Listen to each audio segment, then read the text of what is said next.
வணக்கம் ஃப்ரெண்ட்ஸ். நம்ம இந்த வீடியோவில் என்ன பார்க்க போகிறோம்னா, ரயில்வே டிபார்ட்மெண்ட்லேருந்து 2850 காலி பணியிடங்களுக்கான அறிவிப்பு இப்போது வெளியிட்டிருக்காங்க. இந்த அறிவிப்பில் என்ன விதமான கேட்டகரியில் வேகன்சி கொடுத்துருக்காங்க, இதுக்கு யாரெல்லாம் விண்ணப்பிக்கலாம், அது மட்டும் இல்லாமல் இந்த வேலைவாய்ப்புக்கு எப்படி ஆன்லைனில் அப்ளை பண்ணுறது அப்படின்னு சொல்லி டீட்டெயிலான இன்ஃபர்மேஷனாக ஒன் பை ஒன்னாக இந்த வீடியோவில் பார்க்க போகிறோம்.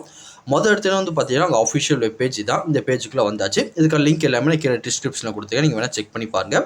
ஃபர்ஸ்ட் வந்து பார்த்தீங்கன்னா click here to view notification இருக்கும். ஜஸ்ட் அதை கிளிக் பண்ணுங்கள். கிளிக் பண்ணதுக்கப்புறம் அதுக்கான நோட்டிஃபிகேஷன் வந்து பார்த்தீங்கன்னா உங்களுக்கு டவுன்லோட் ஆயிரும். ஒன்ஸ் அதை ஓப்பன் பண்ணி என்னென்ன கேட்டகரியில் வேகன்சி கொடுத்துருக்காங்க அப்படின்னு சொல்லி நம்ம ஃபஸ்ட்டு பார்த்துடலாம். இப்போ எனக்கு அதுக்கான நோட்டிஃபிகேஷன் டவுன்லோட் ஆயிடுச்சு. இந்த வேலைவாய்ப்புக்கு வந்து பார்த்தீங்கன்னா 29/1/2024 28/2/2024 வரையும் ஆன்லைனில் அப்ளை பண்ணிக்கலாம். இது சவுத்தர்ன் ரயில்வே டிபார்ட்மெண்ட் தான் இந்த அறிவிப்பு வெளியிட்டிருக்காங்க. என்ன விதமான கேட்டகரின்னு எடுத்தீங்கன்னா அப்ரெண்டிஸ்ஷிப், இதுக்கான கேட்டகரியில் வந்து பார்த்தீங்கன்னா வேகன்சி கொடுத்துருக்காங்க. இந்த வேலைவாய்ப்புக்கு வந்து பார்த்தீங்கன்னா ஃப்ரெஷர்ஸும் அப்ளை பண்ணிக்கலாம், எக்ஸ் ஐடிஐ பர்சனாக இருந்தாலும் நீங்கள் அப்ளை பண்ணிக்கலாம். முதல்ல வந்து பார்த்தீங்கன்னா ஃப்ரெஷர்ஸ் கேட்டகரியில் இருக்கவங்களுக்கு என்னென்ன வேகன்சி கொடுத்துருக்காங்க அப்படின்னு சொல்லி டீட்டெயிலாக பார்க்கலாம். முதல்ல வந்து பார்த்தீங்கன்னா கோயம்புத்தூர் டிஸ்ட்ரிக்டில் இருக்கிற ஃபிட்டருக்கான வேகன்சி கொடுத்துருக்காங்க. மொத்தம் இதில் வந்து பார்த்தீங்கன்னா 20 வேகன்சி இருக்குது. அதுக்கப்புறம் வந்து பார்த்தீங்கன்னா பெரம்பலூர் இந்த கேட்டகரியில் வந்து பார்த்தீங்கன்னா ஃபிட்டர் வெல்டர் இந்த 2 கேட்டகரியில் கொடுத்துருக்காங்க. மொத்தம் வந்து பார்த்தீங்கன்னா 83 வேகன்சி கொடுத்துருக்காங்க. அதுக்கப்புறம் வந்து பார்த்தீங்கன்னா ஹாஸ்பிட்டல், அதுக்கப்புறம் ரயில்வே ஹாஸ்பிட்டல் பெரம்பலூர் இதில் வந்து பார்த்தீங்கன்னா மெடிக்கல் லெபார்ட்டரி டெக்னீஷியன் இந்த கேட்டகரி வந்து பார்த்தீங்கன்னா ஒரு 20 வேகன்சி கொடுத்துருக்காங்க. இது எல்லாமே வந்து பார்த்தீங்கன்னா ஃப்ரெஷ் கேண்டிடேட் அப்ளை பண்ணுற மாதிரி இருக்கும். அதுக்கப்புறம் வந்து பார்த்தீங்கன்னா எக்ஸ் ஐடிஐ கேட்டகரியில் நீங்கள் இருந்தீங்கன்னா அவங்களுக்கு அப்ளை பண்ண மாதிரி வேகன்சி கொடுத்துருக்காங்க. இல்லை முதல்ல வந்து பார்த்தீங்கன்னா கோயம்புத்தூரில் ஒரு 95 வேகன்சி கொடுத்துருக்காங்க. ஃபிட்டர், மெக்கானிஸ்ட், வெல்டர், எலக்ட்ரிஷியன் எல்லாமே சேர்த்து கொடுத்துருக்காங்க. அதுக்கப்புறம் வந்து பார்த்தீங்கன்னா திருவனந்தபுரம் கேட்டகரியில் வந்து பார்த்தீங்கன்னா ஒரு 280 கொடுத்துருக்காங்க. அதுக்கப்புறம் வந்து பார்த்தீங்கன்னா பாலக்காடு டிவிஷனில் ஒரு 135, சேலம் டிவிஷனில் ஒரு 294, அதுக்கப்புறம் வந்து பார்த்தீங்கன்னா திருப்பியும் பெரம்பலூர் டிஸ்ட்ரிக்டில் வந்து பார்த்தீங்கன்னா 333, அதுக்கப்புறம் வந்து பார்த்தீங்கன்னா திருப்பியும் பெரம்பலூரில் 135 சொல்லி பல விதமான கேட்டகரியில் வந்து பார்த்தீங்கன்னா எக்ஸ் ஐடிஐ பசங்க நிறைய வேகன்சி கொடுத்துருக்காங்க. ஃப்ரெஷர்ஸ்க்கு வந்து பார்த்தீங்கன்னா ரொம்ப வேகன்சி கம்மியாக தான் இருக்குது. ஒன்ஸ் வந்து பார்த்தீங்கன்னா நீங்கள் என்ன கேட்டகரிக்கு அப்ளை பண்ண போகிறீங்களோ அதுக்கேற்ற மாதிரி வந்து பார்த்தீங்கன்னா உங்கள் வேகன்சி எங்கே அதிகமாக இருக்குது அப்படின்னு சொல்லி செக் பண்ணி பார்த்துக்கோங்க. அதுக்கப்புறம் ப்ரோ அதுக்கான குவாலிஃபிகேஷன் என்ன, நீங்கள் ஃப்ரெஷர்ஸாக இருந்தால் அங்கே என்ன படிச்சிருக்கணும் அப்படின்னு சொல்லி நிறைய பேர் கேட்பீங்க. ஃபர்ஸ்ட் வந்து பார்த்தீங்கன்னா ஃப்ரெஷர்ஸ் கேட்டகரியில் 3 விதமான டைப்பில் வந்து பார்த்தீங்கன்னா உங்களுக்கு வேகன்சி கொடுத்துருக்காங்க. முதல்ல வந்து பார்த்தீங்கன்னா ஃபிட்டர், நீங்கள் ஃபிட்டருக்கு அப்ளை பண்ண போகிறீங்கன்னா மினிமம் வந்து பார்த்தீங்கன்னா நீங்கள் 10th பாஸ் ஆயிருந்தால் போதுமானது, ப்ளஸ் வந்து பார்த்தீங்கன்னா 50% மார்க் இருந்தால் போதுமானது, நீங்கள் அப்ளை பண்ணிக்கலாம். 2 வருஷம் வந்து பார்த்தீங்கன்னா உங்களுக்கு ட்ரைனிங் பீரியட் இருக்கும். அதுக்கப்புறம் வந்து பார்த்தீங்கன்னா நீங்கள் வெல்டர் கேட்டகரியில் அப்ளை பண்ண போகிறீங்கன்னா அதே மாதிரி மினிமம் 10th பாஸ் ஆயிருந்தால் போதுமானது, ப்ளஸ் வந்து பார்த்தீங்கன்னா 50% மார்க் இருந்தால் மட்டும் போதும். இதுக்கு வந்து பார்த்தீங்கன்னா 1 வருஷம் 3 மாதம் வந்து பார்த்தீங்கன்னா ட்ரைனிங் பீரியட் உங்களுக்கு கொடுப்பாங்க. அதுக்கப்புறம் வந்து பார்த்தீங்கன்னா மெடிக்கல் லெபார்ட்டரி டெக்னீஷியன் இதுக்கு வந்து பார்த்தீங்கன்னா மினிமம் நீங்கள் +2 முடிச்சிருக்கணும். அதுலேயும் வந்து பார்த்தீங்கன்னா ஃபிசிக்ஸு, கெமிஸ்ட்ரி, பயாலஜி எடுத்து ஒரு 50% மார்க் வச்சுருந்தா மட்டும் தான் இதுக்கு நீங்கள் எலிஜிபிள் அப்ளை பண்ண முடியும். இதுக்கு வந்து பார்த்தீங்கன்னா 1 வருஷம் 3 மாதம் வந்து பார்த்தீங்கன்னா உங்களுக்கு ட்ரைனிங் கொடுப்பாங்க. இது எல்லாமே வந்து பார்த்தீங்கன்னா ஃப்ரெஷர்ஸ் கேட்டகரியில்.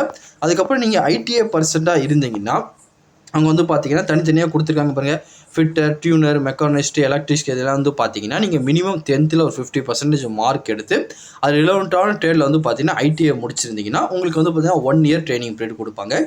இதே மாதிரி வந்து பார்த்தீங்கன்னா ஒவ்வொரு கேட்டகரிக்கும் வந்து பார்த்தீங்கன்னா அந்த ரிலவெண்ட்டான குரூப்பில் ஐடிஐ முடிச்சிருந்தா மட்டும் தான் இதுக்கு நீங்கள் எலிஜிபிள் எல்லாமே நீங்கள் அப்ளை பண்ண முடியும். அதுக்கப்புறம் இந்த அப்ளிகேஷனுக்கு எப்படி ஆன்லைனில் அப்ளை பண்ணுறோம் அப்படின்னு சொல்லி இப்போ டீட்டெயிலாக பார்த்துடலாம்.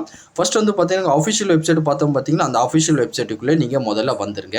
இங்கே வந்து பார்த்தீங்கன்னா இதான் அவங்க அஃபிஷியல் வெப்சைட்டு. இப்போ வந்து பார்த்தீங்கன்னா ஆல்ரெடி நீங்கள் எல்லாமே நியூ கேண்டிடேட் தான் இருப்பீங்க. இங்கே சைடில் வந்து பார்த்தீங்கன்னா ரிஜிஸ்டர் கொடுத்துருக்காங்க பார்த்தீங்கன்னா ஜஸ்ட் அதை மட்டும் நீங்கள் கிளிக் பண்ணிக்கோங்க. கிளிக் பண்ணதுக்கப்புறம் வந்து பார்த்தீங்கன்னா அடுத்த ஒரு பேஜ் ஓப்பன் ஆகும். இதில் வந்து பார்த்தீங்கன்னா நீங்கள் எந்த யூனிட்ஸ் அப்ளை பண்ண போகிறீங்க, அதாவது வந்து பார்த்தீங்கன்னா யூனிட் செலக்ட் பண்ண சொல்லுவாங்க. நான் வந்து பார்த்தீங்கன்னா பெரம்பலூர் யூனிட்டில் அப்ளை பண்ண போகிறேன். ஜஸ்ட் வந்து பார்த்தீங்கன்னா செலக்ட் பண்ணிட்டேன். அதுக்கப்புறம் வந்து பார்த்தீங்கன்னா நீங்கள் என்ன போஸ்ட்டுக்கு அப்ளை பண்ண விரும்புறீங்க, நீங்கள் ஐடிஐ பர்சன்டா இல்லை வந்து பார்த்தீங்கன்னா ஃப்ரெஷர்ஸான்னு கேட்டிருக்காங்க. நான் வந்து பார்த்தீங்கன்னா ஃப்ரெஷர் தான், அதனால் வந்து பார்த்தீங்கன்னா ஃப்ரெஷருங்கிற செலக்ட் பண்ணியிருக்கேன். அதுக்கப்புறம் வந்து பார்த்தீங்கன்னா என்ன டிவிஷன் நீங்கள் அப்ளை பண்ண போகிறீங்க அப்படின்னு கேட்டிருக்காங்க. நான் வந்து பார்த்தீங்கன்னா இந்த கேரேஜ் அந்த ஒர்க் ரிலேட்டடாக தான் செலக்ட் பண்ண போகிறேன். அதை வந்து பார்த்தீங்கன்னா செலக்ட் பண்ணிட்டேன். அதுக்கப்புறம் வந்து பார்த்தீங்கன்னா என்ன ட்ரேட் நீங்கள் அப்ளை பண்ண போகிறீங்க, ஃபிட்டரா வெல்டரான்னு கேட்டிருக்காங்க. நான் வந்து பார்த்தீங்கன்னா ஃபிட்டர் கேட்டகரியில் அப்ளை பண்ண போகிறேன். ஃபிட்டருங்கிற ஜஸ்ட் கிளிக் பண்ணிட்டேன். கிளிக் பண்ணதுக்கப்புறம் வந்து பார்த்தீங்கன்னா ப்ரொசீட் டு நெக்ஸ்ட் பேஜ் அப்படின்னு கொடுத்துருக்காங்க பார்த்தீங்கன்னா ஜஸ்ட் வந்து பார்த்தீங்கன்னா இதை நீங்கள் கிளிக் பண்ணுங்கள். கிளிக் பண்ணதுக்கப்புறம் வந்து பார்த்தீங்கன்னா அடுத்த ஒரு பேஜ் ஓப்பன் ஆகும். நீங்கள் கண்டிப்பாக இந்த ஃபிட்டர் கேட்டகரிக்காக நீங்கள் அப்ளை பண்ணுறீங்களான்னு சொல்லி அவங்க கேட்டிருக்காங்க. ஆமாம், கண்டிப்பாக நான் ஃபிட்டர் கேட்டகரி அப்ளை பண்ண சொல்லி ஜஸ்ட் ஓகேங்கிறத கொடுத்துருங்க. கொடுத்து முடிச்சதுக்கப்புறம் வந்து பார்த்தீங்கன்னா அதுக்கான அப்ளிகேஷன் ஃபார்ம் ஓப்பன் பண்ணுவாங்க. இதில் ஜென்ரலாக சில இன்ஸ்ட்ரக்ஷன் எல்லாமே கொடுத்துருப்பாங்க. இது எல்லாமே படித்து பார்த்துட்டு ஜஸ்ட் வந்து பார்த்தீங்கன்னா டிக் மார்க்கை டிக் பண்ணிட்டு click here to fill new application form இருக்கும், ஜஸ்ட் அதை கொடுத்துருங்க. கொடுத்து முடிச்சதுக்கப்புறம் வந்து பார்த்தீங்கன்னா இதில் நீங்கள் யூஆர், ஓபிசி, இடபிள்யூஎஸ் கேட்டகரியில் அப்ளை பண்ணிங்கன்னா ஒரு 100 ரூபா ஃபீஸ் பே பண்ணுற மாதிரி இருக்கும். அதை தவிர்த்து எஸ்சி, எஸ்டி, பிடபிள்யூ, உமன் கேட்டகரியாக இருந்தீங்கன்னா ஃப்ரீயாகவே நீங்கள் அப்ளை பண்ணிக்கலாம். இது எல்லாமே படித்து பார்த்து திருப்பி வந்து பார்த்தீங்கன்னா இந்த டிக் மார்க்கில் வந்து பார்த்தீங்கன்னா ஒரு டிக் பண்ணிடுங்க. டிக் பண்ணிவிட்டு produce to fill application form இருக்கும், ஜஸ்ட் அதை நீங்கள் கொடுத்துருங்க. கொடுத்ததுக்கப்புறம் வந்து பார்த்தீங்கன்னா உங்கள் அப்ளிகேஷன் ஃபார்முக்குள்ளே வந்துடும். இதில் வந்து பார்த்தீங்கன்னா பேசிக்காக ஃபஸ்ட்டு உங்கள் பர்சனல் இன்ஃபர்மேஷனை ஃபில் பண்ணுற மாதிரி இருக்கும். அதுக்கப்புறம் உங்கள் அட்ரஸ் டீட்டெயில், அதுக்கப்புறம் உங்கள் எஜுகேஷன் டீட்டெயில், அதுக்கப்புறம் வந்து பார்த்தீங்கன்னா உங்கள் அடிஷ்னல் டீட்டெயில் எல்லாமே ஃபில் பண்ணுற மாதிரி இருக்கும். இந்த 4 விதமான ஸ்டெப் மூலியமாக தான் இந்த வேலைவாய்ப்புக்கு நீங்கள் அப்ளை பண்ணுற மாதிரி இருக்கும். ஃபஸ்ட்டு வந்து பார்த்தீங்கன்னா ஒரு நேம் கேட்டிருக்காங்க. உங்கள் 10th மார்க் ஷீட்டில் எப்படி கொடுத்துருப்பீங்களோ அதே மாதிரி வந்து பார்த்தீங்கன்னா உங்கள் நேம் இதில் நீங்கள் மென்ஷன் பண்ணிக்கோங்க. அதுக்கப்புறம் வந்து பார்த்தீங்கன்னா உங்கள் ஃபாதர் நேம் கேட்டிருக்காங்க, அதை கொடுத்துருங்க. இல்லை உங்கள் ஹஸ்பண்ட் இருந்தால் உங்கள் ஹஸ்பண்ட் நேமை கொடுத்துக்கோங்க. அதுக்கப்புறம் வந்து பார்த்தீங்கன்னா நேஷனாலிட்டி அதாவே செலக்ட் ஆயிடுச்சு. அதுக்கப்புறம் வந்து பார்த்தீங்கன்னா உங்களோட ரீஜன் நீங்கள் வந்து பார்த்தீங்கன்னா ஹிந்துவா, முஸ்லீமா, கிறிஸ்டினா கேட்டிருக்காங்க, அது என்ன வந்து பார்த்தீங்கன்னா டீட்டெயிலாக கொடுத்துருங்க. அதுக்கப்புறம் வந்து பார்த்தீங்கன்னா நீங்கள் மெயிலா, ஃபீமேலா, இல்லை டிரான்ஸ்ஜெண்டராக கேட்டிருக்காங்க. நீங்கள் என்ன கேட்டகரியில் அப்ளை பண்ண போறீங்களோ அதை வந்து பார்த்தீங்கன்னா செலக்ட் பண்ணிக்கோங்க. அதுக்கப்புறம் வந்து பார்த்தீங்கன்னா உங்கள் மேரேஜ் ஸ்டேட்டஸ் கேட்டிருக்காங்க, நீங்கள் மேரீடா இல்லை அன்மேரீடான்னு கேட்டிருக்காங்க. நீங்கள் என்ன வந்து பார்த்தீங்கன்னா அதை செலக்ட் பண்ணிக்கோங்க. அதுக்கப்புறம் வந்து பார்த்தீங்கன்னா கம்யூனிட்டி நீங்கள் என்ன கம்யூனிட்டியில் அப்ளை பண்ண போகிறீங்கன்னு கேட்டிருக்காங்க. ஜஸ்ட் வந்து பார்த்தீங்கன்னா அந்த கம்யூனிட்டி நீங்கள் செலக்ட் பண்ணிக்கோங்க. செலக்ட் பண்ணதுக்கப்புறம் வந்து பார்த்தீங்கன்னா உங்கள் கம்யூனிட்டி அப்ளை பண்ணிக்கிறதுமே அந்த சர்டிஃபிகேட் நம்பரு, அதை இஷ்யூ பண்ண டேட்டு, அதை இஷ்யூ பண்ண பிளேஸு, அதுக்கப்புறம் அது யார் இஷ்யூ பண்ணா அப்படின்னு சொல்லி டீட்டெயிலாக கேட்டிருக்காங்க. இது எல்லாமே வந்து பார்த்தீங்கன்னா ஒன்ஸ் டீட்டெயிலாக கொடுத்துருங்க. கொடுத்து முடிச்சுட்டு வந்து பார்த்தீங்கன்னா உங்கள் வேல்யூடான மொபைல் நம்பர், உங்கள் வேல்யூடான இமெயில் ஐடி, இந்த ரெண்டுமே வந்து பார்த்தீங்கன்னா டீட்டெயிலாக கொடுத்துருங்க. கொடுத்து முடிச்சுட்டு ப்ரொடியூஸ் டு நெக்ஸ்ட் பேஜ்னு இருக்கும் பார்த்தீங்கன்னா ஜஸ்ட் வந்து பார்த்தீங்கன்னா இதை மட்டும் நீங்கள் கிளிக் பண்ணிடுங்க. இப்போ பர்சனல் டீட்டெயில் கொடுத்து முடிச்சதுக்கப்புறம் அட்ரஸ் காலத்துக்குள்ளே வந்துருச்சு. இல்லை ஃபஸ்ட்டு வந்து பார்த்தீங்கன்னா உங்கள் அட்ரஸ் டீட்டெயிலாக கொடுத்துருங்க. அதுக்கப்புறம் உங்கள் ஸ்டேட்டு, அதுக்கப்புறம் வந்து பார்த்தீங்கன்னா உங்கள் டிஸ்ட்ரிக்ட் கேட்டிருக்காங்க. நீங்கள் என்ன டிஸ்ட்ரிக்ட் வந்து பார்த்தீங்கன்னா செலக்ட் பண்ணிக்கோங்க. அதுக்கப்புறம் உங்களுக்கான பின்கோடை கொடுத்துருங்க. கொடுத்து முடிச்சு வந்து பார்த்தீங்கன்னா உங்கள் ஆதார் கார்டு நம்பர் கேட்டிருக்காங்க, அதையும் வந்து பார்த்தீங்கன்னா டீட்டெயிலாக அதில் கொடுத்துருங்க. கொடுத்து முடிச்சு வந்து பார்த்தீங்கன்னா உங்கள் ஃபோட்டோ வந்து பார்த்தீங்கன்னா அப்லோட் பண்ண சொல்லியிருக்காங்க. இங்கே சைடில் கொடுத்துருக்காங்க பார்த்தீங்களா, இந்த மாதிரி டிக் மார்க் கொடுத்துருக்க பார்த்தீங்கன்னா இந்த மாதிரி கிளியரான ஃபோட்டோவாக நீங்கள் அப்லோட் பண்ணணும். மற்றபடி வந்து பார்த்தீங்கன்னா ரொம்ப மோசமான இருக்கிறது, கிளாரிட்டி இல்லாத ஃபோட்டோ எதுவுமே நீங்கள் அப்ளை பண்ணிடுறாங்க. ஃபோட்டோ அப்லோட் பண்ண வேண்டிய சைஸ் வந்து பார்த்தீங்கன்னா 75 கேபிக்குள்ளே இருக்கணும். 3.5 சென்டிமீட்டர் இன்ட்டு 4.5 சென்டிமீட்டரில் இருக்கணும். இந்த மாதிரி இருக்கிற மாதிரி வந்து பார்த்தீங்கன்னா உங்கள் ஃபோட்டோ ஒன்று அப்லோட் பண்ணிடுங்க. பண்ணி முடிச்சுட்டு வந்து பார்த்தீங்கன்னா ப்ரொடியூஸ் டு நெக்ஸ்ட் பேஜ்னு பார்த்தீங்கன்னா ஜஸ்ட் இதை கிளிக் பண்ணி நீங்கள் அடுத்த பேஜுக்குள்ளே வந்துருங்க. அதுக்கப்புறம் 2வது ஸ்டெப்பும் கம்ப்ளீட் ஆயிடுச்சு. 3வது வந்து பார்த்தீங்கன்னா உங்கள் எஜுகேஷனோட டீட்டெயில் எல்லாமே நீங்கள் கொடுக்குற மாதிரி இருக்கும். ஃபர்ஸ்ட் வந்து பார்த்தீங்கன்னா மெட்ரிகுலேஷன் நீங்கள் 10th எங்கே முடிச்சிங்க, நேம் ஆஃப் ஸ்கூலு, அதுக்கப்புறம் வந்து பார்த்தீங்கன்னா அதுக்கான போர்டு கேட்டிருக்காங்க. அதுக்கப்புறம் வந்து பார்த்தீங்கன்னா நீங்கள் என்ன ஸ்டேட்டில் முடிச்சிங்கன்னு சொல்லி டீட்டெயிலாக கேட்டிருக்காங்க. இது எல்லாமே வந்து பார்த்தீங்கன்னா உங்கள் மார்க் ஷீட்டை பார்த்து வந்து பார்த்தீங்கன்னா டீட்டெயிலாக ஃபில் பண்ணிடுங்க. அதுக்கப்புறம் வந்து பார்த்தீங்கன்னா நீங்கள் எந்த வருஷம் படித்து முடிச்சிங்கன்னு கேட்டிருக்காங்க, அதையும் வந்து பார்த்தீங்கன்னா டீட்டெயிலாக கொடுத்துருங்க. கொடுத்து முடிச்சுட்டு உங்கள் சர்டிஃபிகேட் நம்பர் அல்லது வந்து பார்த்தீங்கன்னா ரோல் நம்பர் ஏதாச்சும் ஒன்று இதில் கொடுக்க சொல்லியிருக்காங்க. ஏதாச்சும் ஒன்று வந்து பார்த்தீங்கன்னா நீங்கள் டீட்டெயிலாக கொடுத்துருங்க. அதுக்கப்புறம் வந்து பார்த்தீங்கன்னா நீங்கள் என்ன பர்சன்டேஜ் வந்து பார்த்தீங்கன்னா 10th நீங்கள் எடுத்திருக்கீங்கன்னு கேட்பாங்க. மினிமம் வந்து பார்த்தீங்கன்னா நீங்கள் 50% மேலே இருக்கணும். நீங்கள் ஒன்று வந்து பார்த்தீங்கன்னா பர்சன்டேஜ் படியும் கொடுக்கலாம், இல்லை வந்து பார்த்தீங்கன்னா கிரேடு படியும் நீங்கள் கொடுத்துக்கலாம். உங்களுக்கு எது விருப்பப்படுறீங்களோ அதுக்கேற்ற மாதிரி நீங்கள் கொடுத்துக்கோங்க. கொடுத்து முடிச்சு வந்து பார்த்தீங்கன்னா நீங்கள் ஹையராக என்ன குவாலிஃபிகேஷன் முடிச்சிருக்கீங்க, அதுக்கப்புறம் உங்கள் டிசி நம்பரு, அதுக்கப்புறம் வந்து பார்த்தீங்கன்னா உங்கள் சர்டிஃபிகேட் நம்பர் எல்லாமே கேட்டிருக்காங்க. அது எல்லாமே வந்து பார்த்தீங்கன்னா டீட்டெயிலாக அந்த பாக்ஸ் எல்லாமே கொடுத்துருங்க.